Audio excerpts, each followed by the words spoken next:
Hi everybody, my name is Jim and welcome back to another episode of The Lake Effect Gardener.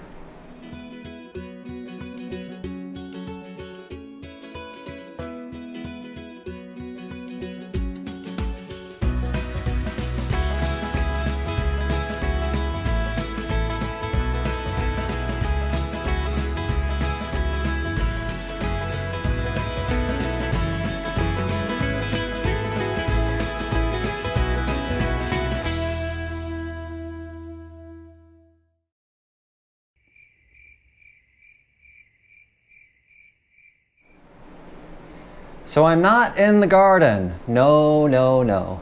The plan was to be in the garden, but I am in the kitchen again. So the weather this week has been miserable. Well, it's been more than a week that it's been miserable. It's been really hot, really humid. Just the humidity has just been overwhelming. And then on top of it, we've been getting lashes of rain. We've just been dumped on day after day after day. So today is a Thursday. It was my plan to go out and, show you a couple of stuff that I wanted to get on with in the garden. And upon walking back there, I realized that I had all of this food that needed to be harvested. Not only because some of it was ready, which was nice, but the weather that we've been having with the wind and the storms had taken out a lot of my plants. So I had a lot of windfall on the ground, and so I thought that I would just, kind of get in there and get as much harvested as possible. If you guys follow me on Facebook and Instagram, I did post a picture of my yield from this morning, and it was substantial. The main prize winner had to have been the bushel of tomatoes that I got. Some of them were on the ground, some of them were hanging off the vines, some of them the bamboo stake broke and was laying on the ground. And then unfortunately I'm also dealing with late blight, which is something that I've never had to deal with before in the garden. I've never had blight before. This is the first time, which I'm really kind of sad about, but I really think that the weather we've been having has been really conducive to blight. It's just been ugh. So I got in there and I cut out as much of the blight as possible, and I harvested as much of the tomatoes as I can. Now there's still quite a bit of tomatoes still out there that are really quite green. The blight hasn't really, completely taken control. I've managed to cut a lot of it out. I'm just going to kind of let things ride out for a bit. But if I notice that the blight is going to start getting a lot worse, I'm just going to take the plants out and harvest whatever I have there green, and then I can just bring it in here and, ripen it on the kitchen counter, so to speak. So today's video is not a garden video, but a harvest video.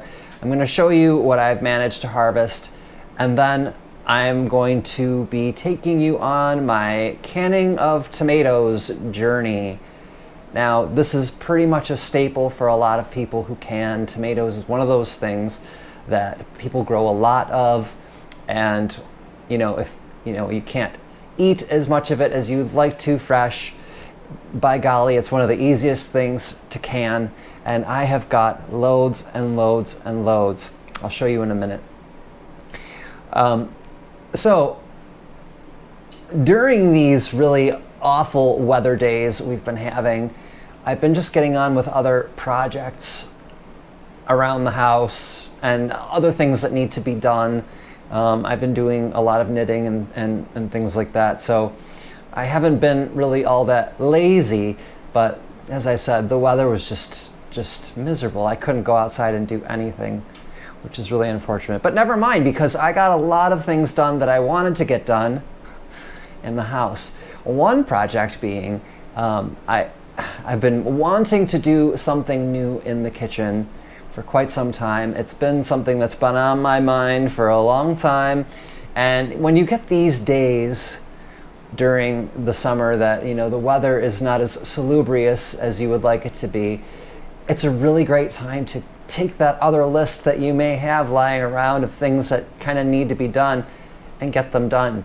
So before we get into the canning, I just want to quickly show you what I did. Now, most of you, I don't know, I've given a tour of my kitchen before. You may have noticed the space that I'm showing you before. You may not have noticed it, but it didn't take very long. I've spent barely any money doing it, and it's made such a huge impact. So let me swing you around. I'm going to show you exactly what I did. It's really exciting. Check it out. So I built this dish shelf. So this whole area was just a plain soffit, nothing on it, rather bare, pretty boring, and I have a lot of really nice dishware. And as you can see, I'm a bit particular. I really do fancy the blue and white, the willowware, and I have a lot of it, and a lot of it was just kind of shoved into nooks and crannies. So I got myself some shelf bracketing, and I had the lumber that I needed on hand, and the paints. So I think the project cost me, let's see, it was $2 a bracket, so about $8. And now I've got this lovely display over my sink. But anyways, that's not what we're getting on with today. This is what we're dealing with. Okay, so this is some of my haul. So I've got several different varieties of tomatoes here. In fact, each one of the varieties that I grew they've all managed to ripen all at the same time, which is, I guess, convenient from a canning standpoint. I have had a few of them fresh. They are lovely, but there are way too many here that are going to be eaten fresh, so I need to take care of them. I also got a very lovely crop of chilies. That's for another video. And then, I mean, look at these cucumbers. I mean, they're ridiculous. They're huge. A couple more zucchini. And then, let me loop you around here. Trying not to get the tripod in the shot here. Lots of different stuff here. Some eggplant, some acorn squash, some peppers, some of that Burgess buttercup. Okay. I've got the random uchiki curry. So it's been busy. It's been really, really busy. I've gotten a lot of stuff picked. I'm really happy. Now I've got to get all of this processed. But today's a tomato video, so let's do it. Tomatoes are really, really easy to process, but the first thing you need to ask yourself is, when it comes to a canned tomato product, or if you buy them, say, in tin, what kind of tomatoes do you actually use the most? Okay, not the variety. I'm not saying that, but I'm saying, the incarnation. Okay, how have they been prepared? What do you use the most of? Now, some people will can whole tomatoes. Okay, they'll stew them. Some people will process this into like a tomato sauce. Okay, which takes a little bit more extra work with de-seeding and things like that. However, I don't use either of those. I think the most that I use, and it's probably the easiest way to do it, is just plain old crushed tomatoes, and I use them for everything. I use them for sauces, I use them for soups, I use them for stews. Okay, it's very seldom that I will buy a can of tomatoes that are whole peeled tomatoes or even diced. It's really crushed that I use the most. So that's what I'm going to be doing today. The first thing that needs to be done as soon as you harvest your tomatoes and you're going to process them is to make sure that you clean them off thoroughly. Okay, you want to clean off any grass, any debris, any mud, anything like that. Okay, the next thing that you want to do, now I've done that already. I've already rinsed these off. Okay, it was pretty nasty. Next thing you want to do is you want to take off any of like the tops, the green portions. Okay, you just want to have the whole tomato. Isn't that gorgeous? All right, and that's it. So you're going to go ahead, take all of these off. All right, and as you're going through these tomatoes, make sure that you inspect, take a good look at them, okay? You don't necessarily want to have anything that is too green. Now, like I said, I did manage to get a lot of windfallen tomatoes, okay? So for example, this one is still rather green, okay? Let me show you the difference in color. All right, nice and close. All right, this one needs a little bit more time, okay? So I'm gonna leave the top on here, and I'm just gonna set this aside in a cool, dark place with decent air circulation. This corner of my kitchen where, you know, we're kind of standing next to is perfect because it doesn't really get any sunlight. It is nice and cool. So I'll just put these, you know, I'll set them off to the side and take care of those later when they decide to ripen. And that's really nice because when you're doing a big harvest of tomatoes like this, having the few cursory green ones to set aside will give you, eventually, will give you a fresh tomato, a delicious one to eat, okay? So I still haven't managed quite yet to have myself a tomato sandwich, but it's gonna be happening soon. All right, so make sure your tomatoes are nice and ripe. Make sure that you get all of the green off of it. And then what you want to do next is you're going to blanch them, okay? Now, if you guys remember, if you watched my peach canning video, I had a large stock pot full of water on the boil, okay? The idea is you drop the tomato or the peach or whatever it is in the hot water, make sure that it's boiling. You leave it in for a good 60 seconds, okay? And then as soon as they're done, you'll notice some of them will start to crack, okay? The skin will start to crack a little bit. Quickly whip them out, and I've got my basin here filled up with cold water, okay? So once they're done blanching, you throw them in here, and then what's gonna happen is it's gonna make it really, really easy for you to pull the skins off. I don't want any skins on this at all, okay? Now, let me just tell you, this is a messy job, okay? So make sure you have plenty of dishcloths on hand, okay? Your hands are gonna get all pruny from handling all of these wet tomatoes and all the wet water and things like that, okay? So you probably should wear an apron, but you know me, do I ever follow the rules? No. All right, so I'm gonna get all of the green stuff off of these. I'm gonna toss them in the hot water, one batch at a time. I'm gonna show you what that looks like. My water is on the rumble right now, okay? And I have a large stainless steel vessel here. And inside that stainless steel vessel, I also have, and these are really handy, it's like a pasta strainer, okay? So when this batch is done blanching, I can lift the whole thing out, bring it over to the sink, and dump it in, okay? Now just be careful. You just want to carefully drop the tomatoes in. Don't go pouring the whole batch in all at once unless you fancy second-degree burns.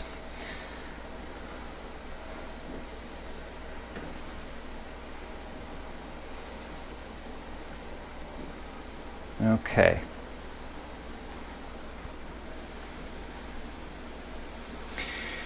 Keep an eye on them, okay?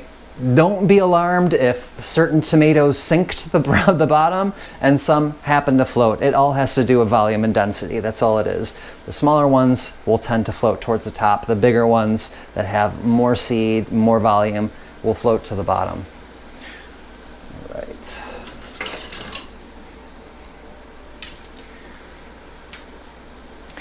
You do have to understand as well that once this is going to take a little bit of time, because every time you put a batch of tomatoes in the boiling water, you're dropping the temperature of the water, okay? It's really, really important that the water is boiling, all right?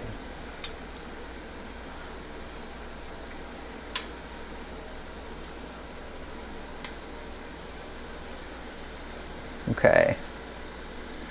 Now, I'm going to pull one out to show you. That's how fast it happens. I don't know. Oh my Lord, that's hot. Can you see how it's split? All right. This will make for easy peeling. So I'm going to pull these out and bring them over to the sink.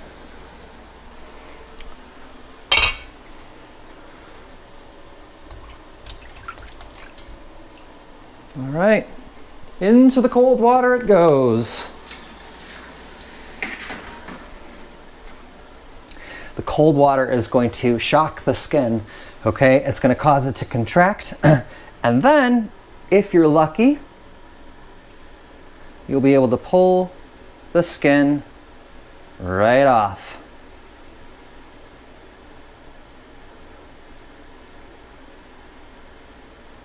There we have it, one peeled tomato, easy peasy. I'm gonna drop that back in the water. So you are gonna get a lot of skins, okay? Now, I would discard these and throw them in the compost pile, okay? Which is a really good idea. All right, so this process is going to go over and over and over and over again. I'm gonna do a couple more batches off of the camera here, and then once I get through those, I'm going to show you what the next step is going to be. Okay, so when I come back, don't be surprised if there are still tomatoes over here. You've got to do them in small batches. All right, I've got my first batch ready to go here. And for crushed tomatoes, it's really easy. The next step is you have to get the core out of the tomato, okay? Now don't be alarmed if some of these tomatoes look really ripe and then you take the skin off of it and it's looking a little pink.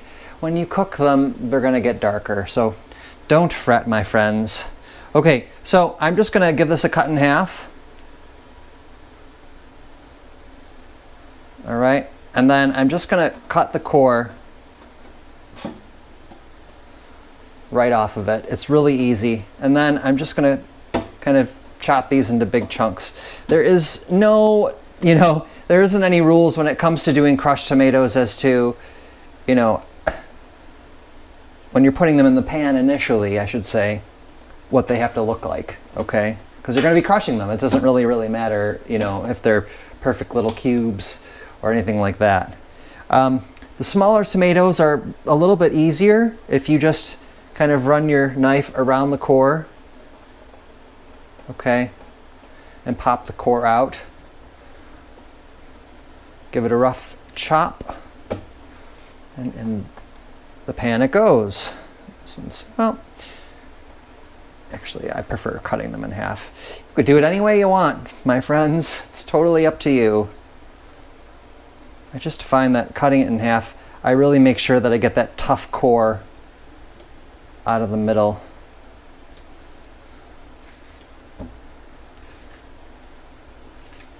Okay. Cut them up. Okay, so that's the next part. It's really easy. Again, it's something that takes a little bit of time. Oops. Your hands are gonna get a little mushy doing it. But put on some music, listen to some tunes. Just relax. I'm gonna get on with this, and then I'm gonna show you the next step with just this batch, okay?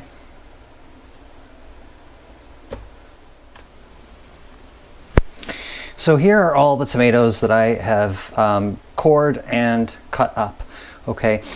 Now there are two different ways you could do this when it comes to mashing them down even more. You could use a potato masher if you wanted to, but I'm just going to use my own bare hands. I'm just going to get in there and squeeze through all of the tomatoes, okay? I mean, you can already see how nice and red this is becoming, even with some of the lighter tomatoes, okay? So I'm just going to get the larger chunks broken down a little bit. Now, if you are a bread maker, this analogy will kind of make sense to you, I guess. This is going to kind of be like your sourdough starter. Okay, this is the first initial crushing. of the tomatoes, okay? And so what's going to happen is I'm going to get this on the stove, and I'm going to put the heat on, okay, and get this nice and hot and get this rumbling, okay? When that happens, folks, be very, very careful that this is a stainless steel pan. Be careful that you don't scorch your tomatoes, so keep an eye on them. But what I'm going to do consequently then is, as I continue to peel and core and cut up my tomatoes, I'm just going to add them straight to this this vessel here, okay, this pan. And because the tomatoes are going to be really, really hot, all right, the temperature is going to be rumbling away, that any subsequent tomatoes that you put in will start to break down on their own, okay? But you really want to start with this initial, it's kind of like a sauce. It's still very chunky, okay? But it will break down even more. There's a lot of seeds in here, folks. If you're not into the crushed tomatoes with the seeds in them and stuff like that, you know, you can take the seeds out. It's totally up to you. Seeds don't bother me, so I just leave them in. And frankly, it's just much easier and much faster. Okay, so I've got these. I'm just kind of feeling around. Here's a bit of a harder piece. I'm just going to discard that. It looked a little bit on the green side. I'm going to get this on the stove now and let it rumble away. And as that is rumbling away, I'm going to get the rest of these tomatoes peeled and cored. Okay. So you can see that I have actually cut these into larger chunks now, okay, which is totally fine. Like I said, when you put them in, they're going to break down a bit. So let's go over to the stove. You can see the tomatoes are starting to be a little frothy. They're starting to boil a little bit. I'm going to dump these bad boys in.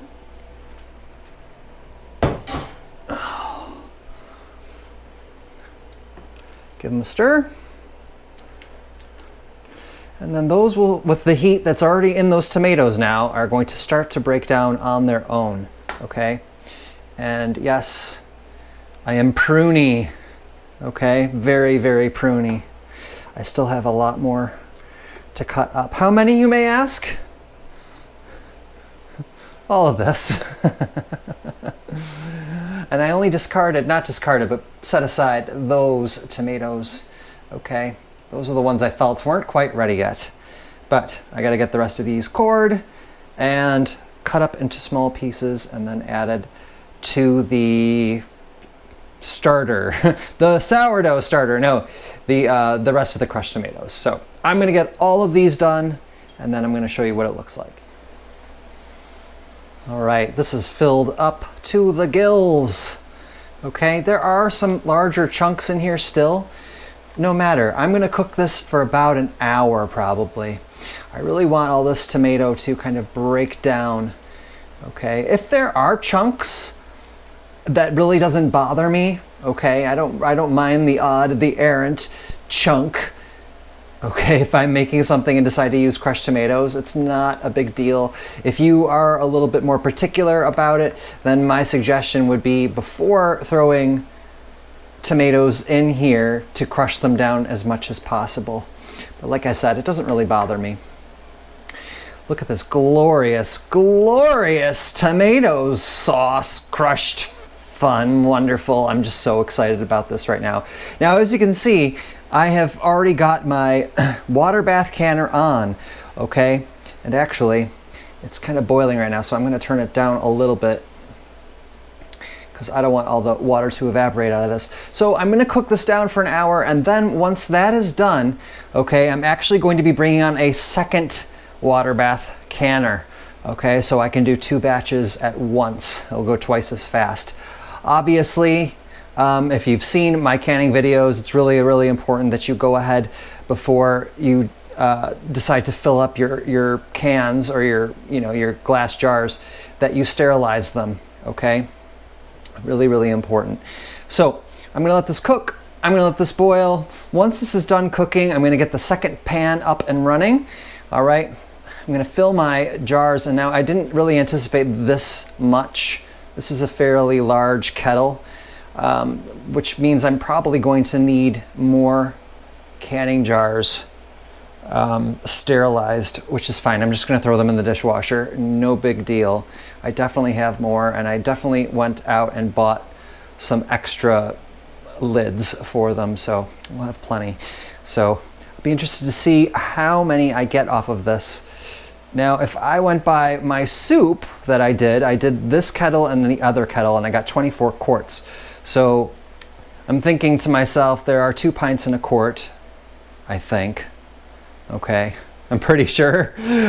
So if I got 12 quarts off of 1 pan of soup that I did, then I'm going to have 24 pints. And I think I need a lot more jars because I think I only did a dozen. So I'm going to probably throw another dozen in the dishwasher and get those going. All right, once this is done, I'm going to just quickly show you for the umpteenth time how to pack your jars, etc., etc. Incidentally, one last thing. If you don't have yourself like an official, water bath canner, you don't really need one. Okay, I got this. This holds, I think I said 7 or 8 pints. I think it holds 8. And 7 quarts or so. But I also have over here this. This is a plain old aluminum pot. Okay, if you've got a large kettle like this, this works just as well. Okay, but one note that needs to be understood, that if you're going to use a regular old pot to do water bath canning, okay, not pressure canning, but water bath canning, you need to be able to have some kind. I do have a trivet that goes on the bottom. Okay, you want the jars to be kept off the bottom. Okay, you don't want the jars to be touching the bottom of the pan. So you can set a trivet down inside of it and it works just as well. Okay, so I'm gonna let this bad boy boil. And I could honestly, sit in the corner and twiddle my thumbs or do something else, but use this time, my friends, use this time to clean up your mess. Okay, cleaning as you're going is really, really, I feel, an invaluable piece of advice to give you because this is a messy job, and while you're waiting for things to happen, you can take care of other jobs so that when everything is said and done, you are not going to be left with a huge mess. And tomatoes have a tendency to stain, and I don't want them to stain. So, yeah. Here we are again. All right, tomatoes are done. Okay, jars are sterilized. I have a couple more in the dishwasher that are just finishing up now, just in case. I've got all my bands ready to go. And as always, in my little saucepan here, I have all of my lids as I just pour water all over the floor. It's okay, the floor needs a wash. Okay, really simple. Funnel goes on top. All right. You take your lovely tomato mixture here. Go ahead and fill up your jar. All right. And you want about 1 inch of headspace, okay? I've said that a million times. It's usually this bottom band. All right, there's a little bit of a lip here. All right. Then you take your rag, wipe off the rim, make sure you don't have anything on there. You want it nice and dry.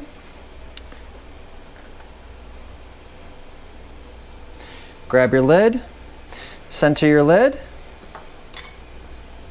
take your band. All right, finger tight. I'm using wide mouth jars this time. Okay, I have a plethora of these wide mouth ball canning jars, so that's what I'm going to be using. All right, I have a bazillion of these to do. Once I get my first batch done, I'm going to put it in the water bath. I'll show you what that looks like.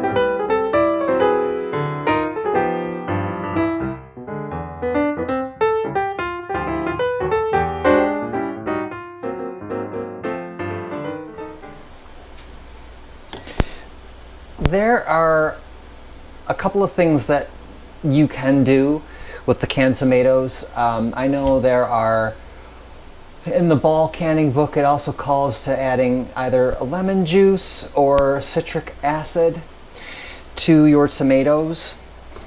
And that's for, I tell you the truth, it's to add more acidity, okay, to your tomatoes.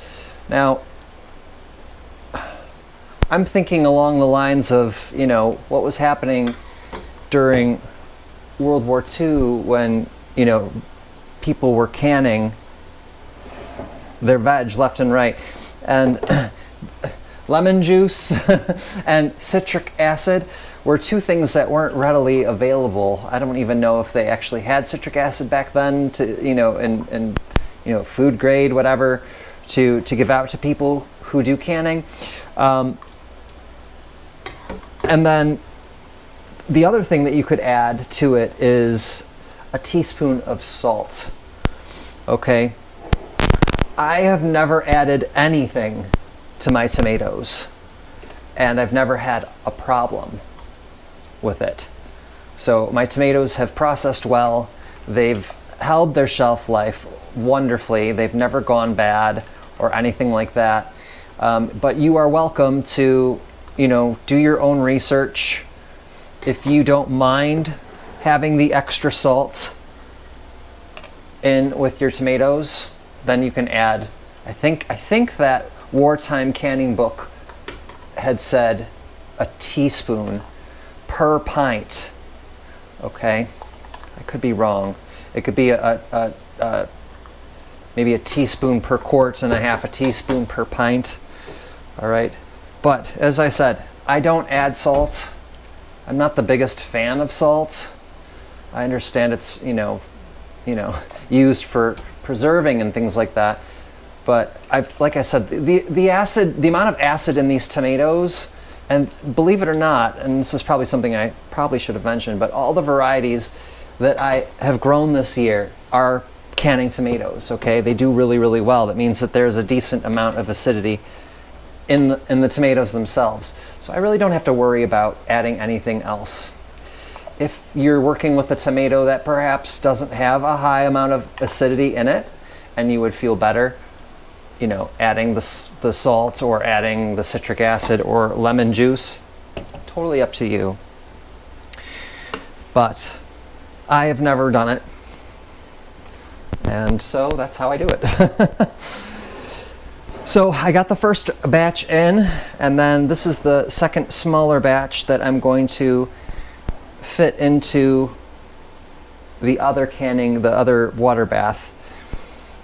And you can see that I'm doing about 6 for this batch, and I did it all at once, okay? I filled them all up at the same time. I'm gonna throw the lids on them all at once, and then I'm gonna tighten the bands around them. It's actually much faster to do it that way than it is to go one by one, but I just showed you the one to give you the idea.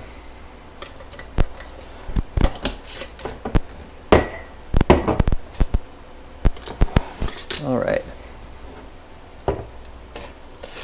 I've got a slew more to do. I've got 4 more jars here, and I think I've got 8 more in the dishwasher that are ready. I hope I have enough jars. But let's come back after all is said and done and have a little chat. One last thing I forgot to mention, once your jars are in and they are covered with water, very important, make sure you cover the jars completely in water and they are on the boil. For pints, that's which I'm doing, it's going to be 35 minutes to process, okay? If you're doing quarts, it's just an extra 10 minutes at 45 minutes.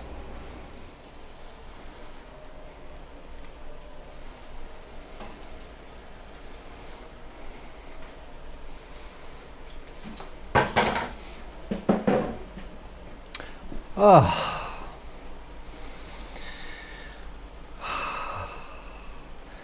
So, how many did I get? Let's see. 2, 4, 6, 8, 10, 12, 14, 16, 18, 20, 22, 24, 25 pints and 2 quarts. Pretty decent haul, and there's lots more to be had out there, so. Oh, it's wonderful, wonderful thing to see. Speaking of seeing, I had to bring an extra lamp in here because we've lost the daylight. This is a long activity, folks. It's even longer when you're filming it, but yeah, this is wonderful. I can't believe how the nights are starting to draw in. Craziness. So do your research. You can read up on canning tomatoes. There is a slew of information out there. And like I said, this is the way that I do it. There are many different ways to do it.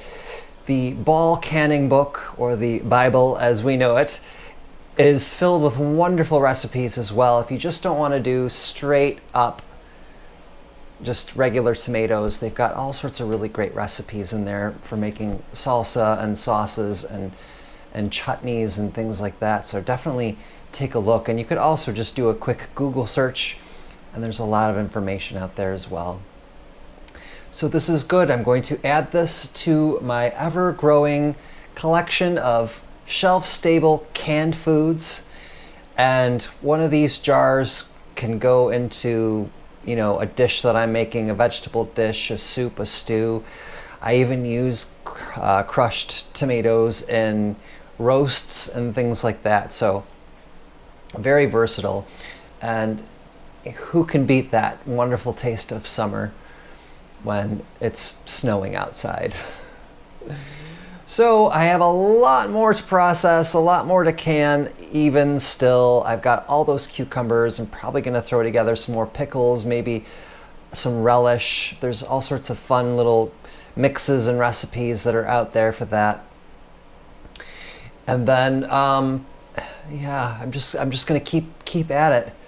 I have a feeling that a lot of these videos are going to be from now until my first day of school is going to be spent in the kitchen trying to get all this food ready to go. But who knows, I might be able to get out into the garden and show you what's going on there.